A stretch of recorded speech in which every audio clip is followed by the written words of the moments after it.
Patrick and Straight Talk. We're so excited, Lady Raven. How are you? I'm trying not to fangirl over here, let me say. Right, because we have a very special guest that has joined us all the way from Toronto, BIF Naked. Hi. Hello.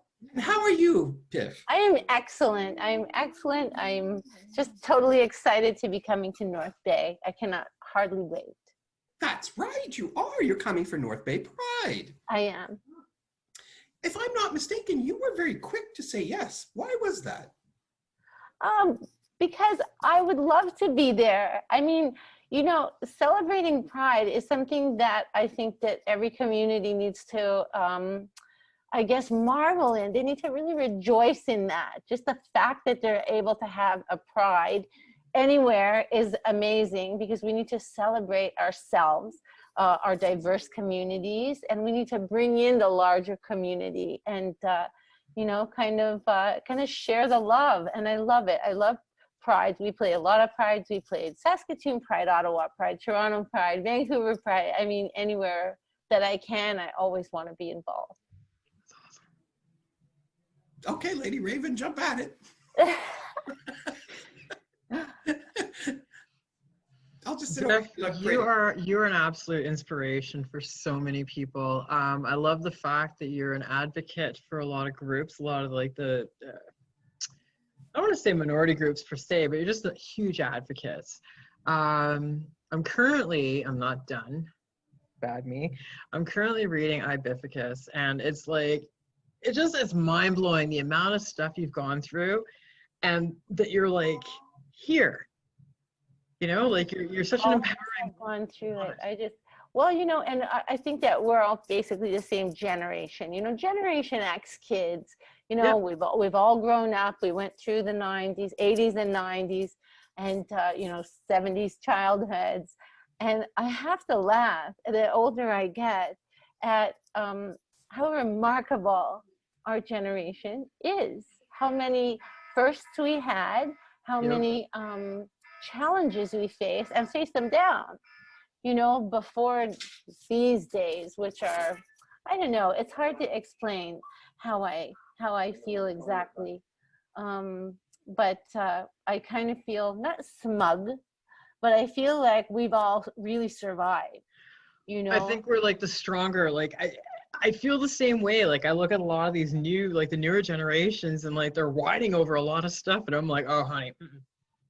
It's just very interesting, and we didn't have a lot of the opportunities that they have today for expression, for advocacy, for activism. We didn't have the same opportunities, and we had to make the best of it, and we did.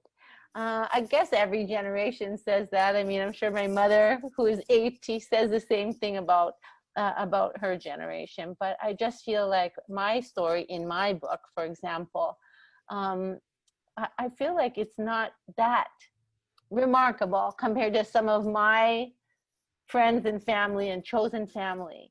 You know, I think that we've all been through so much and have survived it, you know, and we've come out on the other side laughing our heads off. How could we laugh? But we do.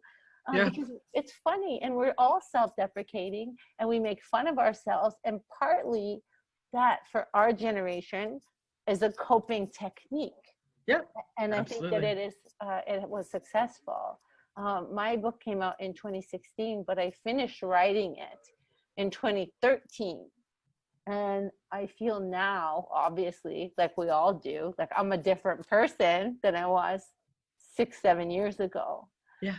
And it was, I didn't know how to use Word. I didn't know how to use italics when I wrote my manuscript. I hand wrote most of it, and I think I handed in, like, I didn't have word count. I didn't really understand. I just told the stories, and I'm not a professional story writer, you know, other than lyrics, which can be embellished and very flowery, and I'm a very effusive, gushy, flowery writer.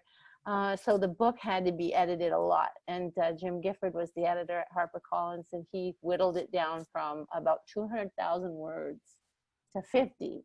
And I learned what is liable in Canada and what isn't. And I have to laugh because I think my dirty book's gonna come out one day when I'm too old to care, and we'll have a riotous good laugh. I think those books come out when we're long gone, honey. Possibly, but I want to be able to watch everything burn.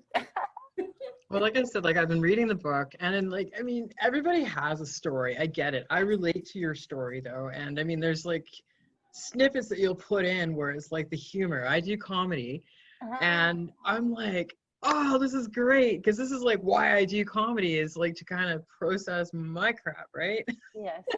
I'd rather stand on stage and make people laugh than lay on a couch and tell people, this is my problem. I'll tell a doctor and pay him a lot of money and say, this is my problem. So that's how I vent. And so I'm sitting back reading this and I'm like, this is great. This is absolutely great. I'm so I mean, happy. you've got some good comedy aspects in there. Thank you. Yeah, I wanted to make it funny. Biff, how do you stay? Because you always seem to be very positive, and you've gone through a lot of stuff. Like, you know, how do you keep positive and keep moving forward? I'm sure lots of people would love to be able to do the same thing. Well, you know, I think that, you know, I have to credit my parents who were basically, I mean, they were socialists. My father was a public health dentist. You know, he wasn't in private practice. We had his faculty car from whatever community college he was teaching dental therapists at, whether we lived in Kentucky or northern Manitoba or wherever we were moving around. And my parents basically, I mean, you know, they spoiled us with love and understanding, but we didn't really have all that much. We weren't spoiled. We weren't, I don't know, we all had to get jobs at 15. I don't even know if people are allowed to work at 15 now, but we all had to get jobs. And I was poor when I was out of my house. You know, I was a runaway. And after I came home and then left again at 18, I mean, now I look at my goddaughter who's 16 and I think I don't want her out in the world at 18. Like I will die. It's too young. And I just think, you know, I was on welfare. I was doing my thing. And I know for sure that every single day that I can find a shower, a banana that's not rotten, clean water, and if I have, you know, some makeup or whatever, I know it's a luxury, you know, in my life. And I believe that with all my heart. And I think that that's part of, a lot of artists have that existence. I think it's a misconception that all artists, you know, as soon as you're on TV, you have Kim Kardashian money. And I think that is it's a huge misconception. That's, you know, basically, I don't know, I think society perpetuates it and still does today. But I can't get mad about it. I think that being able to work and live in Canada as an artist is an absolute privilege, even though everybody, whether you're a family of four, union working person, or, you know, a freelancer in the gig economy, everybody, artists included, live check to check. We all do. And I always bring it back to my generation, Generation X kids. We grew up living check to check, all of us. And it doesn't matter how much you have. I mean, I'll bet you anything, Drake lives check to check. Imagine the bills. Imagine the bills, you know, like, I mean, it's all relative. Right. And so I think that, you know, anytime that we can make it through another month, really and truly, that we're healthy, that our parents or our family is healthy, that our pets are healthy, I think it's a blessing. And that's just how I feel. Wow. I just take away words from me because it's so true what you're saying. But it is true. And I do believe everybody does feel that way. It's easy to forget. I think it's a natural way to feel. I think it really is for everybody. I think every human being, even the pricks, you know, I think every human being has a really pure heart. We're all born with the same pureness and intention, good intentions. But I think through, I guess, lived experiences and stressors and circumstances, people forget. And there's also like the perspective of people, yes, like you're a survivor.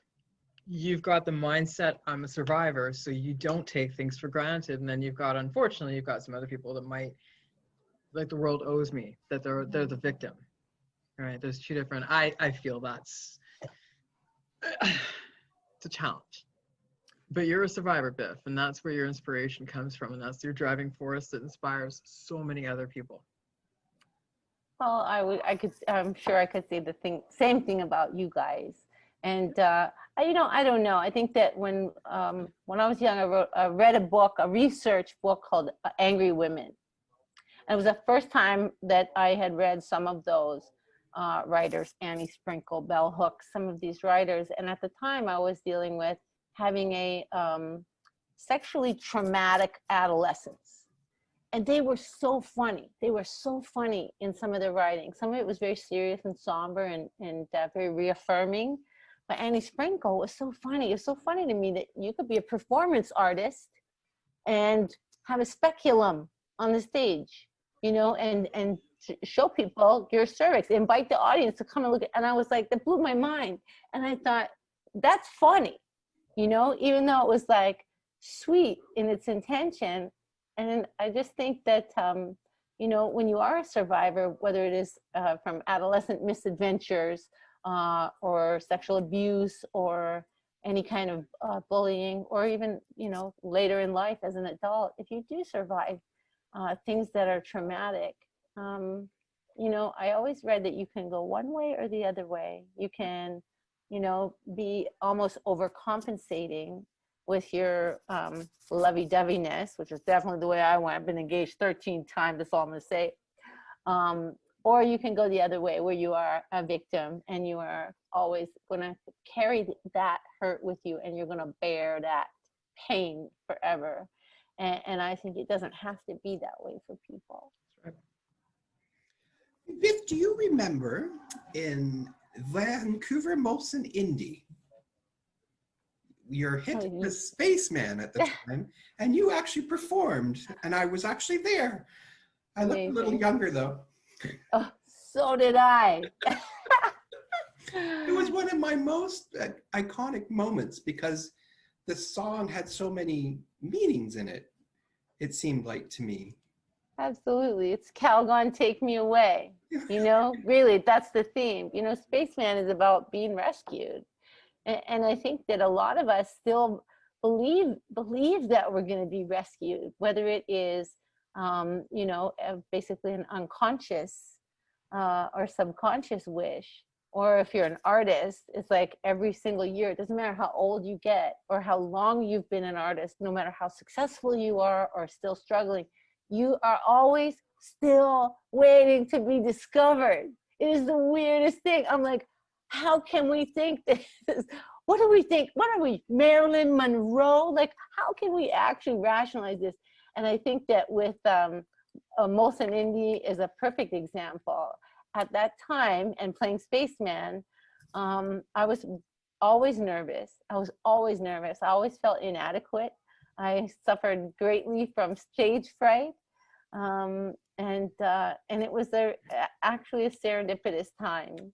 I remember it. I also remember who I was dating at the time. But I would never have guessed you had stage fright, because you were out there just doing your thing, and yeah, all those people were screaming your name, and they wrote your name on their arms, and it was very cool, actually. So fun. Yeah, always fun. You know, it's always fun. Well, Biff, we don't want to take up too much of your evening, because, you know, we know you're busy and you're writing and doing your thing. So we so appreciate you taking out some time to actually talk to us. And are you kidding? I love it. I'm so happy that I got to. I know it seems kind of weird or unnatural over Zoom, but I always think it's actually really amazing that we have the technology that we can do this, because I feel like we've had a visit. yes. You know what I mean? I'm like, oh, this is so cool. I can't wait to see you guys. You know, like literally, I can't wait to be there and to hang out with you guys. And I'm looking forward to it as well. I'm so happy that you asked me to come, and we're just really looking forward to it. Well, we're very excited to see you and spill the tea and talk about stories and get into some shenanigans if we can. Love it. Too bad. Love it. Jerry, your shenanigans and my shenanigans are two different things, darling. Right. But I've been married 6 times, so don't worry. Oh, very good. Well, That's, so, bravo. you know, like mileage on the tire, but it's not flat, right? So,